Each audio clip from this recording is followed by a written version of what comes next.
تہجد کی نماز ہے، اور یہ آپ علیہ الصلوۃ والسلام پر تو ضروری تھی اور امت پر ضروری تو نہیں، لیکن جو لوگ اس گھڑی اٹھتے ہیں وہ یقیناً اللہ کے خوش نصیب بندے، یہ وہ یقیناً اللہ کے خوش نصیب بندے ہیں۔ تہجد کی نماز اولیاء اللہ کی خاص نماز ہے، اللہ کے دوستوں کی، اللہ کے ولیوں کی خاص نماز ہے تہجد کی نماز۔ جو فجر کی نماز کا اذان کا جو وقت شروع ہوتا ہے، طلوع فجر سے پہلے کا جو وقت ہوتا ہے، اگر کسی کو آدھا گھنٹہ بھی نصیب ہو جائے، 15 منٹ بھی نصیب ہو جائے اور چند رکعتیں بھی نصیب ہو جائیں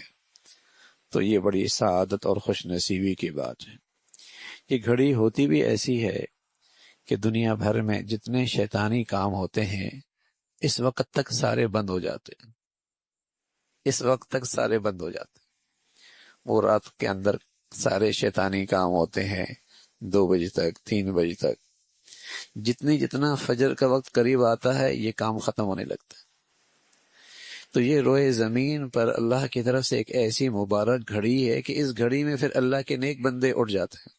اور وہ اللہ کے سامنے قیام میں، رکوع میں، سجدوں میں، دعاؤں میں مصروف اور مشغول ہو جاتے ہیں۔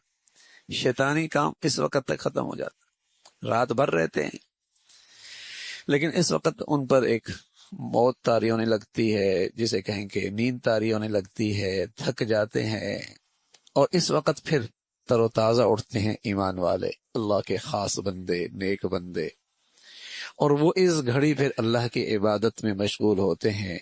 تتجافى جنوبهم عن المضاجع يدعون ربهم خوفا وطمعا، ان کے پہلو بستروں سے الگ ہو جاتے ہیں، یہ اللہ کو بڑے امید کے ساتھ پکارتے ہیں۔ ہاں، اپنی زندگی پر خوف بھی ہوتا ہے،